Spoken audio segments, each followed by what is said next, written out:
Assalamualaikum warahmatullahi wabarakatuh. Selamat pagi teman-teman semua. Saya Niza Kaila selaku moderator pada presentasi tugas kelompok hari ini. Terima kasih atas waktu dan juga perhatiannya kepada teman-teman semua.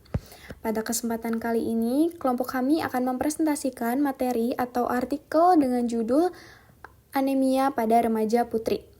Presentasi akan disampaikan oleh beberapa anggota kelompok, yaitu Teh Irma, Teh Dede Suci, dan juga Teh Isel. Baik, untuk mempersingkat waktu, saya persilahkan kepada pemateri pertama, yaitu Teh Irma, untuk menyampaikan materinya. Waktu dan layar saya persilahkan. Baik, terima kasih kepada Teh Neza. Saya akan menjelaskan tentang anemia pada remaja putri. Yang pertama yaitu pendahuluan. Remaja putri rentan mengalami anemia karena kebutuhan zat besi meningkat pada masa pubertas akibat pertumbuhan pesat dan menstruasi. Kondisi ini diperburuk oleh pola makan yang tidak seimbang, seperti melewatkan sarapan, konsumsi makanan rendah gizi, dan diet tanpa pengawasan, sehingga asupan zat besi sering tidak mencukupi kebutuhan harian. Nah, anemia pada remaja putri disebabkan oleh rendahnya pengetahuan gizi dan kesehatan reproduksi, kurangnya kesadaran gejala anemia, rendahnya kepatuhan konsumsi tablet tambah darah, serta keterbatasan akses pangan bergizi akibat faktor sosial ekonomi. Secara global, anemia dialami oleh sekitar 1,92 miliar orang, sementara di Indonesia prevalensinya pada remaja usia 15-24 tahun mencapai 32% dan lebih tinggi di Jawa Barat, 33,7%.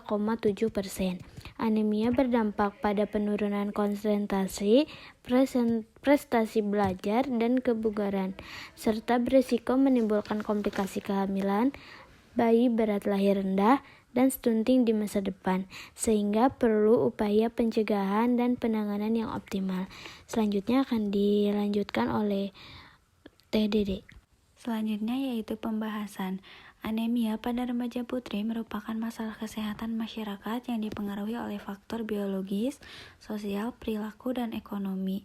WHO menjadikan anemia sebagai indikator penting status gizi remaja karena dampaknya dapat berkelanjutan hingga dewasa dan mempengaruhi kualitas generasi berikutnya. Di Indonesia, lebih dari sepertiga remaja putri mengalami anemia.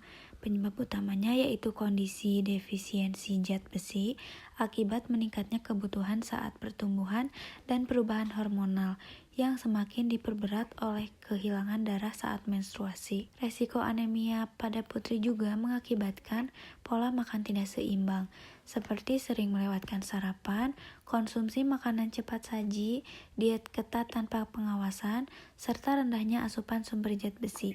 Kebiasaan minum teh atau kopi saat makan juga menghambat penyerapan zat besi hingga 60%.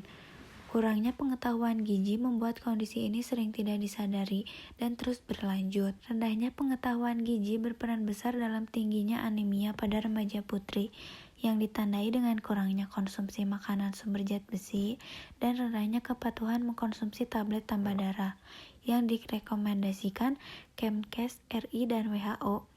Ketidakpatuhan ini dipengaruhi oleh salah resepsi, kekhawatiran efek samping, dan kebiasaan minum suplemen yang belum terbentuk. Anemia juga berdampak signifikan terhadap kehidupan remaja, baik fisik maupun psikologis. Defisiensi zat besi mengakibatkan penurunan konsentrasi, kemampuan kognitif, prestasi akademik, serta daya tahan fisik sehingga remaja mudah lelah, mengantuk, dan kurang produktif dalam aktivitas sehari-hari. Anemia pada remaja putri dipengaruhi oleh faktor sosial ekonomi, seperti keterbatasan akses pangan bergizi dan rendahnya pemahaman orang tua tentang pola makan sehat. Penanggulangan anemia perlu dilakukan secara komprehensif melalui pemberian tablet tambah darah, edukasi gizi, peningkatan kualitas makanan, serta deteksi dini dengan dukungan sekolah dan keluarga agar kesehatan remaja dan kualitas sumber daya manusia di masa depan dapat meningkat. Jadi, untuk kesimpulannya, anemia pada remaja putri merupakan masalah kesehatan serius yang disebabkan oleh meningkatnya kebutuhan zat besi saat pubertas dan menstruasi yang tidak diimbangi asupan yang cukup. Pola makan tidak seimbang, rendahnya konsumsi sumber zat besi, kebiasaan yang menghambat penyerapan zat besi, serta kurangnya pengetahuan dan kepatuhan suplementasi meningkatkan risiko anemia. Dampaknya meliputi penurunan kemampuan fisik dan kognitif, serta risiko jangka panjang seperti komplikasi kehamilan dan stunting, sehingga diperlukan upaya penanggulangan komprehensif melalui perbaikan gizi, suplementasi, edukasi, dan pemantauan kesehatan berkelanjutan. Baik, sebagai penutup, saya ucapkan terima kasih sebelumnya untuk teman-teman yang sudah memaparkan materinya. Mohon maaf apabila selama presentasi terdapat kekurangan. Wassalamualaikum warahmatullahi wabarakatuh.